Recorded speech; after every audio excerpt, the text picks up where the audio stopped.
నమస్తే. ప్రస్తుతం మనతో పాటు రియల్ ఎస్టేట్ రంగంలో 30 ఏళ్ల సర్వీస్ ఉన్న realtor oxygen founder and CEO doctor Nandi Rameshwar Rao ఉన్నారు. ఆయనతో మాట్లాడదాం. నమస్తే సార్. సార్, ఇప్పుడు హైదరాబాద్లో ఏ హైవేల్లో ఎక్కువ గ్రోత్ ఉంది, ఏ హైవేల్లో గ్రోత్ తక్కువ ఉంది? $1 బిలియన్ క్వశ్చన్ ఇచ్చిన 5 నిమిషాల్లో చెప్పంటే 9 హైవేస్ ఉన్నాయి. హైవే గురించి చెప్పుకుంటూ పోలేను. బట్ డెఫినెట్గా చెప్పండి. మెయిన్ హైవేస్ ఇప్పుడు యాజ్ ఆఫ్ నౌ లైమ్ లైట్లో ఉన్నది ఏంటంటే మీకు బెంగళూరు హైవే, ముంబై హైవే, అప్కమింగ్లో షాబాద్ అని, వికారాబాద్, ఈ 4 ఏరియాలు బాగా పొటెన్షియల్గా ఉన్నాయి. ఒకప్పుడు మీరు చూసుకుంటే ఫస్ట్లో రియల్ ఎస్టేట్ ఒక 20-30 ఇయర్స్ బ్యాక్ చూసుకుంటే విజయవాడ హైవే డిమాండ్ ఉండేది. ఎందుకంటే connectivity from Telangana to Andhra, అప్పుడు AP connectivity Hyderabad to Vijayawada ఉండదు. కానీ అన్ఫార్చునేట్లీ అది అక్కడే స్టక్ అయిపోయింది. ఫోకస్ అనేది గవర్నమెంట్ మారుతూ పోయి గవర్నమెంట్ ఫోకస్ మార్చింది. యాజ్ ఆఫ్ టుడే మీరు చూసుకుంటే కనుక Mumbai highway and Bengaluru highway 200 feet 6 lane అయింది. ఫర్ ఎగ్జాంపుల్ బెంగళూరు హైవే ఉంది. మీకు బెంగళూరు హైవేలు ఏమేమి వస్తాయో చెప్తాను. బెంగళూరు హైవేలు ఏమేమి వస్తాయో గచ్చిబౌలి, శంషాబాద్, కొత్తూరు, నందిగామ, షాద్ నగర్, బూర్గుల, బాలానగర్, జడ్చర్ల. ఇది ఒక 100 kilometer స్ట్రెచ్. షాద్ నగర్ ఇప్పుడు బాగా ఎలివేటెడ్ ప్లేస్ ఉంది. షాద్ నగర్ ఎందుకంటే హైలైట్ అయింది. దేనివల్ల హైలైట్ అయింది? అంతకుముందు గ్రామ పంచాయతీ నుండి మున్సిపాలిటీకి వెళ్ళింది. మున్సిపాలిటీకి ఎలివేట్ చేశారు. అదేవిధంగా అక్కడ మీకు మేకాగూడ, కొత్తూరు, నందిగామ, బాలానగర్ ఇండస్ట్రియల్ జోన్స్ ఉన్నాయి. Amazon pharma, Natco pharma, MSN pharma, ఇలాంటి కంపెనీస్ అన్నీ అక్కడ ఆల్రెడీ ఆపరేషన్లో ఉన్నాయి. అదేవిధంగా left side statue of equality ఉంది. Right side Kanha meditation centre ఉంది. పోలేపల్లి స్పెషల్ ఎకనామిక్ జోన్ ఉంది. ఇన్ని ఫ్యాక్టర్లు ఉన్నాయి కాబట్టి ఎంప్లాయ్మెంట్ నెక్స్ట్ 2-3-4 yearsలో 2.5 నుండి 3 లక్షలు ఎంప్లాయ్మెంట్ క్రియేట్. 3 లక్షల మంది ఎంప్లాయీస్ ఉంటారు. 10-15 లక్షల మంది అక్కడ ఉంటారు.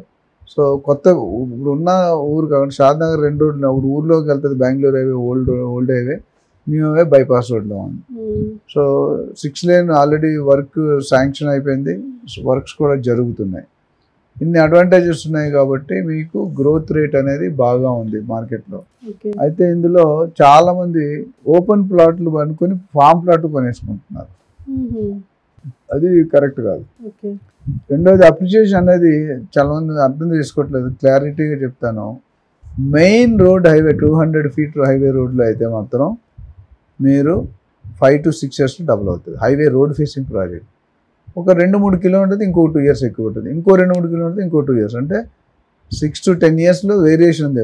Immediately on the road side, అదేవిధంగా 2-3 kilometers inside, 5 to 10 kilometers inside. అదేవిధంగా ఇంకోటి gated community, non gated community, semi gated community. చాలామంది తెలియట్లేదు.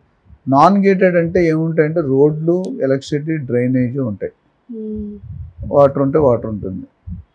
సెమీ గేటెడ్లో ఏంటంటే ఇవన్నిటితో పాటు చిన్న క్లబ్ హౌస్, చిన్న స్విమ్మింగ్ పూల్ ఇస్తారు. 1-2 పార్కింగ్ మన పార్క్ లాట్స్.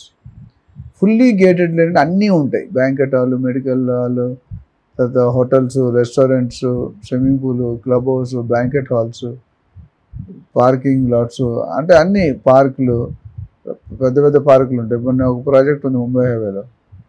70 ఎకరాల ప్రాజెక్ట్లో 15 ఎకరాలు 10 ఎకరాలు ఓన్లీ పార్క్స్ ఇచ్చారు. ఓన్లీ 10, అంటే చాలా పెద్ద సబ్జెక్ట్. అది one of the best project చూసాను అనమాట.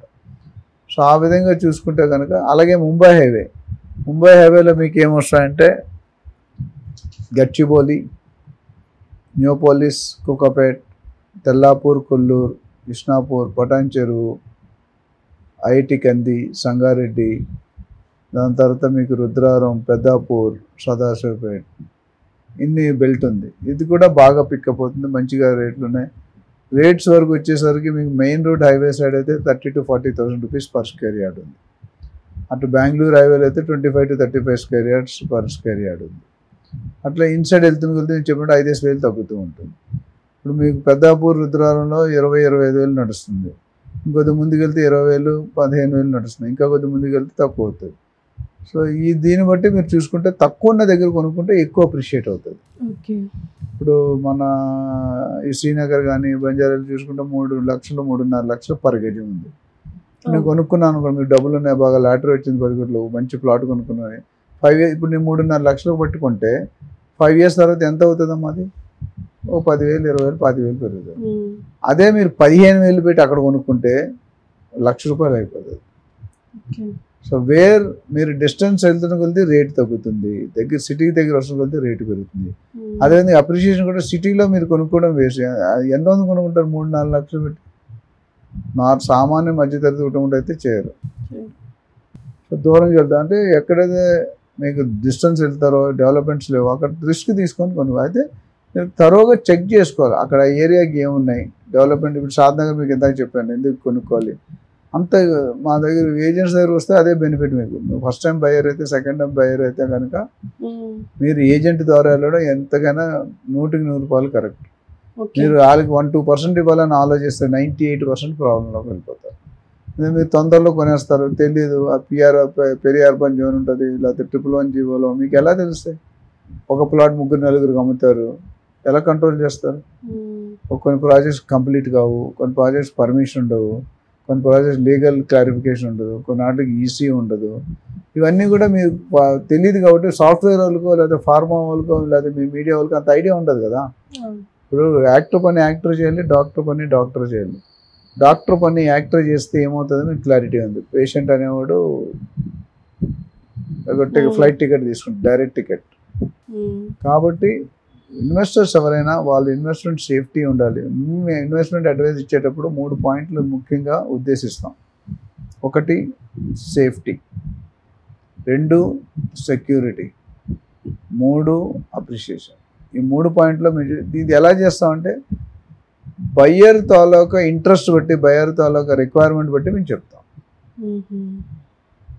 అంత అవగాహన ఉంది కాబట్టి, అంత డీటెయిల్ ఉన్నది కాబట్టి మనం సర్వే అవుతున్నాం. మార్కెట్లో 3 decades ప్లస్ బట్టి ఎంతో వేల ట్రాన్సాక్షన్, 15,000 ట్రాన్సాక్షన్ క్లోజ్ చేశాను, 15,000 మంది ట్రైన్ చేశాను, 1,00,000 మంది ప్రొఫెషనల్ క్రియేట్ చేయాలన్న నినాదంతో ముందుకు వెళ్తున్నాను. అందరూ my support from family, support from buyers, from builders, from agents, customers, వీళ్ళందరూ కూడా సపోర్ట్ చేయబట్టే మేము సర్వే అవుతున్నాం. అది 30 years ట్రాక్ రికార్డులో ఎక్కడ కూడా స్కామ్లో లేదా చీట్ చేయడం జరగలేదు. మన దగ్గర నాకు 15,000 ట్రాన్సాక్షన్ అన్నాను కదా, అందులో మోర్ దెన్ 45-50% రిఫరల్స్ ద్వారా వచ్చాయి. అంటే మార్కెటింగ్ చేయండి. ఇప్పుడు నేను ఎక్కడ కూడా మార్కెటింగ్ ఛానల్స్లో మాట్లాడతాను, ఇంటర్నేషనల్ ఫోల్డ్ చేస్తారు, క్లోజ్ చేసుకుంటారు. నేను డైరెక్ట్గా నాకు వెంచర్స్ అంటూ లేవు, నా దగ్గర ఆన్ రూల్స్ ఎవరు ఉండరు. నేను ఎవరైతే ట్రైన్ చేసానో వాళ్ళ ఏజెంట్లో 10 మందిలో ఒకరిని పికప్ చేసి ఒక్కొక్క రోడ్డుకి అపాయింట్ చేస్తాం, 1-2 ఏజెంట్స్ని. వాళ్ళ ద్వారా మనం ఎవరైనా బయర్ వచ్చి మన అడ్వైస్ ఇచ్చిన తర్వాత కావాలంటే వాళ్ళకి అటాచ్ చేస్తాం. వాళ్ళు సర్వే చేసి వాళ్ళు మీకు సర్వీస్ ఇస్తారు. ఒక్కటేంటంటే ఏ ప్రాజెక్ట్ కూడా నేను మార్కెట్ చేసిన అప్రూవ్ చేయను, నేను జస్ట్ లైక్ దట్. 10-20 ప్రాజెక్ట్ చూస్తే ఒక ప్రాజెక్ట్ అప్రూవ్. ప్రతి 80% of the projects are litigated, ఏదో ఒక ఇష్యూ ఉంటూనే ఉంటుంది. చెక్ చేసి బయ్యర్ హ్యాపీ ఉండాలి కాబట్టి మనం ముందే చెప్తామంట ఇట్లా ఉంది అని చూసుకొని. ఆ ఏజెంట్స్ కూడా నాతో ట్రైన్ చేసిన వాళ్ళు నా స్టాండర్డ్స్ ఉంటాయి, ఎగ్జాక్ట్లీ నాలెడ్జ్ నాకు దగ్గర ఉన్న స్టాండర్డ్ వాళ్ళు మానిటర్ చేస్తాను. నాకు కమర్షియల్గా నేను సైట్ విజిట్ చేసేంత బ్యాండ్విడ్త్ ఉండదు. ఎందుకంటే నేను 6 యాక్టివిటీస్ చేస్తాను, మెంటరింగ్ మిగతా కంపెనీలు కూడా చేస్తున్నాను, సేల్స్ హెల్ప్ చేస్తాను, ప్రాజెక్ట్ రివ్యూ చేస్తాం, ప్రాజెక్ట్ మానిటరింగ్ చేస్తాం, అట్లా సైట్ మేనేజ్మెంట్ చేస్తాం, కన్స్ట్రక్షన్ మేనేజ్మెంట్, ఫైనాన్స్ మేనేజ్మెంట్, ఇవన్నీ కూడా మనం రెగ్యులర్గా చేస్తూ ఉన్నాం. సో మనం ఫ్రీలాన్సర్గానే చేస్తున్నాం, డైరెక్ట్గా ఏమీ లేదు. ఈ ఏజెంట్స్ ఎవరైతే ఉన్నారో మన దగ్గర వాళ్ళు సర్వీస్ ఇచ్చి మీకు ప్రాపర్టీ లొకేషన్ ఐడెంటిఫికేషన్ దగ్గర నుండి, సైట్ విజిట్ దగ్గర నుండి చివరి ప్రాపర్టీ రిజిస్ట్రేషన్ చేసి హ్యాండ్ ఓవర్ చేసేంత వరకు కూడా వాళ్ళు బాధ్యత తీసుకుంటారు. ఓకే. సో తీసుకున్నప్పుడు మీకు పెద్ద ఇబ్బంది, మీరు వెళ్ళి ఒకసారి చూసుకొని మాట్లాడుకొని క్లోజ్ చేసుకోవచ్చు. Okay sir, thank you.